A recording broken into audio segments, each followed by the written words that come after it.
India TV YouTube channel को subscribe करें और बेल आइकन दबाएं। नमस्कार, खबरों में आपका स्वागत है। मैं हूं ज्योति मिश्रा। क्या कुंभ अब वक्त से पहले खत्म हो जाएगा? ये सवाल उठने लगे हैं प्रधानमंत्री नरेंद्र मोदी की एक अपील के बाद। आज पीएम मोदी ने देश के साधु संतों से अपील की है कि कोरोना संकट के बीच कुंभ को सिर्फ प्रतीकात्मक रखा जाए। आज पीएम ने जूना अखाड़े के आचार्य महामंडलेश्वर स्वामी अवधेशानंद गिरी से फोन पर बात भी की, लेकिन इसका साधु संतों पर कितना असर हुआ है?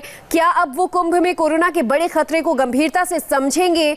और अगर कुंभ प्रतीकात्मक हुआ तो कैसा होगा? इन सभी सवालों पर हमारी सहयोगी मीनाक्षी जोशी ने डायरेक्ट स्वामी अवधेशानंद से एक्सक्लूसिव बातचीत की। आप भी देखिए इसमें सारे सवालों के जवाब। स्वामी जी, स्वागत है आपका इंडिया टीवी पर। जी नमस्कार। अवधेशानंद जी, सबसे पहले तो दर्शक आपसे यही जानना चाहेंगे कि जब आज सुबह प्रधानमंत्री नरेंद्र मोदी से आपकी बातचीत हुई तो क्या क्या चर्चा हुई? माननीय प्रधानमंत्री जी अत्यंत सजग और संवेदनशील हैं सभी के प्रति, और विशेषकर सभी विषयों के प्रति, सभी मुद्दों के प्रति। वो कुंभ के लिए भी बड़े संवेदनशील दिखाई दिए। उन्होंने संतों के समाचार पूछे, उनके स्वास्थ्य के समाचार, और हमने कहा कि सारे स्नान हमारे भली प्रकार संपन्न हो चुके हैं। आने वाला एक स्नान है, उसमें कोविड के नियमों का अनुपालन हम लोग करेंगे और उसमें एक ही संख्या रहती है, बाकी के लोग प्रतीकात्मक स्नान करेंगे। हमने धार्मिक जनता से अपील की है कि वह जो अति वृद्ध हैं, रोगी हैं, छोटे बच्चे हैं, वे कुंभ में ना आएं। और अब वैसे भी कुंभ में से प्राय श्रद्धालुओं का जाना हो रहा है। भारी संख्या में 70-80% तक यहाँ के होटल धर्मशालाएं खाली हो चुके हैं और सबके स्नान लगभग संपन्न हो चुके हैं। अब एकमात्र एक स्नान रहता है वैरागियों का, वैष्णवों का। उसमें अन्य संत भी सभी जाएंगे, सभी, लेकिन प्रतीकात्मक तौर पर हम जाएंगे। माननीय प्रधानमंत्री जी का ऐसा आह्वान है कि आने वाला स्नान में एक संयम रखा जाए, प्रतीकात्मक हो, क्योंकि कोरोना की जो ये लड़ाई है उसको अधिक धार मिलेगी, उससे बल मिलेगा। और यहाँ जितनी भी संत आए, भावुक भक्त आए, वे कोरोना की नेगेटिव रिपोर्ट लेकर आए। फिर भी जो बाहर से कुछ संक्रमित आ गए, उनके कारण कुछ स्थितियाँ दिखाई दी हैं ऐसी जो कुछ चिंतित करने वाली सी प्रतीत होती हैं। पर जिस मात्रा में राजस्थान में, छत्तीसगढ़ में, महाराष्ट्र में अथवा पंजाब में कोरोना का प्रकोप है, अथवा गुजरात में भी, वैसा उत्तराखंड में नहीं है। लेकिन हम सतर्क हैं, सावधान हैं। चिकित्सा की अद्भुत यहाँ व्यवस्थाएं हैं, पुलिस प्रशासन मुस्तैद है। और मैं फिर से भावुक भक्तों का आह्वान करना चाहता हूँ कि वो भारी संख्या में ना आए।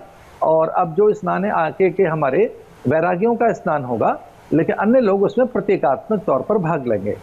आप जूना अखाड़े के महामंडलेश्वर हैं, आपने अपने अखाड़े के लिए तो ये नियम बनाए हैं, लेकिन क्या आप बाकी अखाड़ों से भी ये अपील करेंगे कि इसका पालन किया जाए? आप संत समाज से आते हैं, आपकी अपील का व्यापक असर होगा?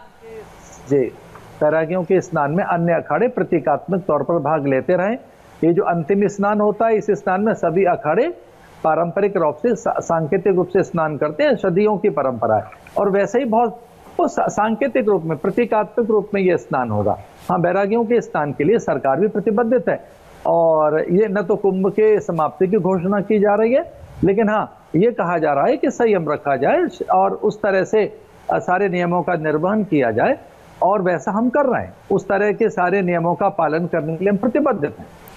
अवधेशानंद जी, आप अगर कहेंगे तो और ज्यादा बेहतर तरीके से दर्शकों को भी समझ में आएगा। जब आप कहते हैं कि प्रतीकात्मक रूप से आगे कुंभ का स्नान हो, तो इसका अर्थ क्या निकलता है? इसका अर्थ है कि अब जो स्नान होगा उसमें सभी अखाड़ों के कुछ कुछ लोग जाएंगे, 2-2, 4-4 प्रतिनिधि जाएंगे और बैरागियों का स्नान संपन्न कराया जाएगा। लेकिन इसका अर्थ ये भी है प्रतीकात्मक का कि मैं भावुक जनता से, श्रद्धालु धर्म पारायण जनता से आह्वान करता हूँ, प्रार्थना करता हूँ कि अति वृद्ध, रोगी, अशक्य, असमर्थ, छोटे बच्चे, सम्मानित गर्भवती स्त्रियां ना आए, क्योंकि अब एक प्रकार से सारे स्नान तो संपन्न हो ही चुके हैं। एक स्नान रहता है तो वो स्नान हो जाएगा। और हम ये चाहते हैं कि प्राणों की रक्षा हो। जीवन अधिक है, आस्था से भी बड़ा अधिक कहीं है तो मनुष्य का जीवन है, और उसकी रक्षा की जानी चाहिए। प्रतीकात्मक का अर्थ यह है, प्रतीक स्नान का अर्थ अथवा सिंबॉलिक स्नान करती है। अवधेशानंद जी, आपकी इस अपील के बाद आप क्या उम्मीद जता रहे हैं कि आम जनता अब ना के बराबर संख्या में पहुंचेगी? आप लोगों का, सभी संत समाज का ये प्रयास होगा? सब जगह से संकेत आ रहे हैं, बिल्कुल सब जगह से ऐसे संकेत आ रहे हैं और बहुत ही उस तरह से बहुत मर्यादित और संयमित होकर ये स्नान होगा, उसका हम विश्वास दिलाते हैं। हालांकि प्रशासन लगातार ये कहता रहा कि जितने भी लोग इस कुंभ में स्नान करने के लिए आ रहे थे सभी अपना कोरोना नेगेटिव सर्टिफिकेट लेकर आ रहे थे, लेकिन ये वायरस जो है ये थोड़ा दूसरे किस्म का है जो अब इस साल हम देख रहे हैं। आपको लगता है कि शायद ये कदम थोड़ा और पहले उठा लेना चाहिए था? देखिए, उस प्रकार की एक भयावहता प्रचंडता का अनुमान नहीं था, लेकिन इससे भी कहते हैं बदतर हालत राजस्थान में है, छत्तीसगढ़ में है और अन्य प्रदेशों में है। हमारे यहाँ कई चिकित्सक दल लगे हैं, हजारों बेड हमारे पास हैं, अलग अलग चिकित्सा की बेहतर सुविधाएं हमारे पास हैं। तो पैनिक करने की, बहुत भयभीत होने की अथवा अधिक चिंतित होने की आवश्यकता नहीं है। सब चीजें नियंत्रण में है और ऐसी अधिक भारी संख्या में लोग भी नहीं है। यहाँ सब देख रहे हैं कि एक प्रकार से मेले में रिक्तता है और अब जो कुछ लोग रह गए उनका स्नान होगा अगला, और वो बहुत संयम के साथ होगा। हम विश्वास दिलाते हैं कि सामाजिक दूरी का पालन करते हुए और बहुत ही नियमों का निर्वहन करते होगा। जी, आने वाले दिनों में भी ऐसे कई सारे धार्मिक आयोजन हैं, क्या आप उसके लिए भी कोई आह्वान करना चाहते हैं? और केवल हिंदू समाज का धर्म ही नहीं, अन्य धर्मों के लिए भी क्या आप कोई आह्वान करना चाहते हैं? जी, मैं आह्वान करना चाहूंगा, जब तक कोरोना और उसका ये स्ट्रेन है, उसका ये प्रहार अथवा उसका प्रकोप है, हमें अपने आयोजनों को सीमित करना चाहिए, प्रतीकात्मक करना चाहिए और लोगों के प्राणों की रक्षा पहले है। हमारे आयोजन गौण हो और उनको प्राथमिकता न देकर अन्यों के प्राणों को हमें प्रमुखता देनी चाहिए।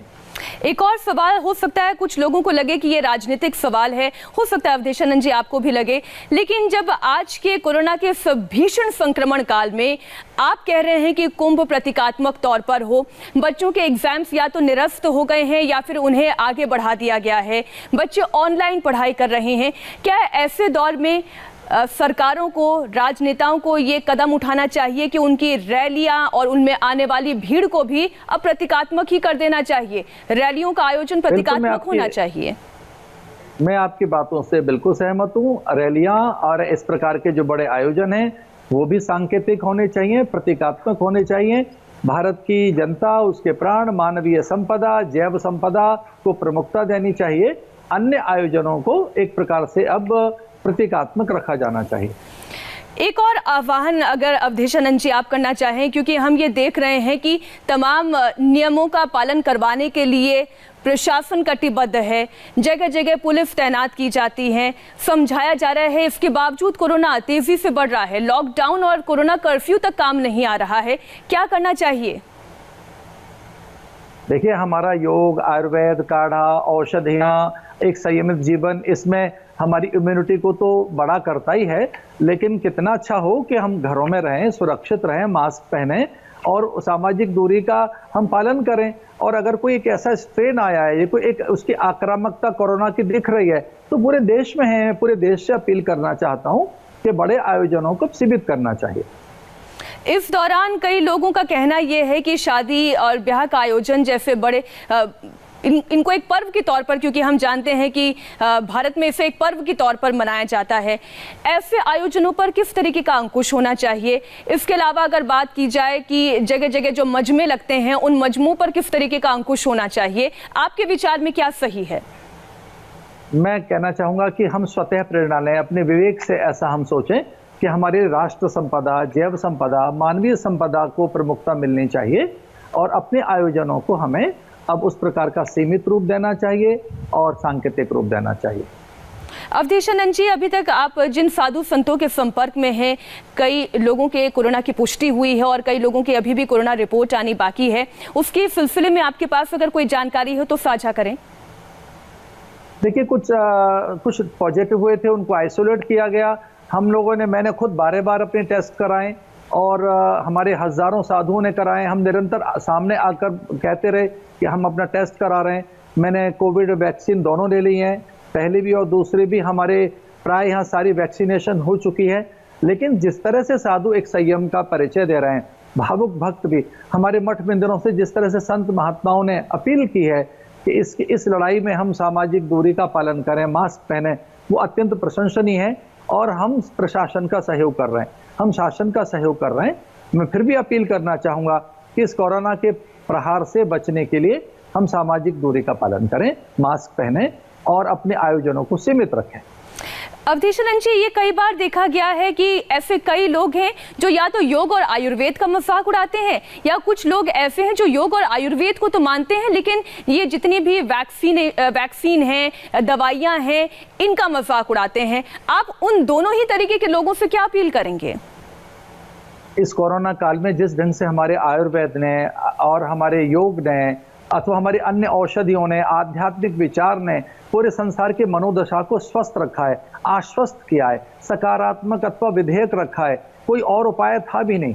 पूरे विश्व में कोई उपाय नहीं था योग के अलावा, आयुर्वेदिक उपचार के अलावा। जिस तरह से हमारे तुलसी, नीम ने, गिलोय ने, हल्दी ने, अन्य हमारी आयुर्वेदिक औषधियों ने पूरे विश्व के प्राणों की रक्षा की है। रही बात वैक्सीन की, ये अत्यंत प्रामाणिक है, अत्यंत विश्वसनीय है और पूरे संसार में इसकी भूरी भूरी प्रशंसा की जा रही है।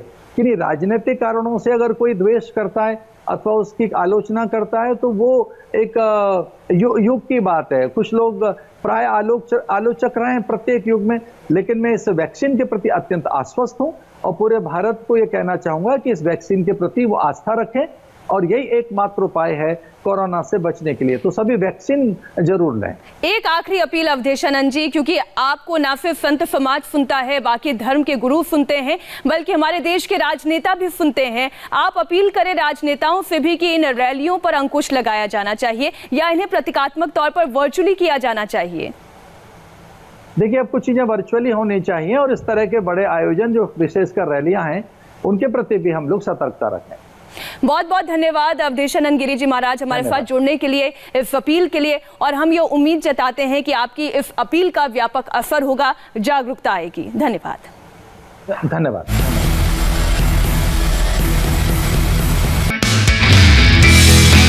नमस्ते, मैं हूं मीनाक्षी जोशी। वीडियो और खबरों से अपडेट रहने के लिए India TV YouTube channel subscribe करें, बेल आइकन दबाना ना भूलें। जुड़े रहें इंडिया टीवी के साथ।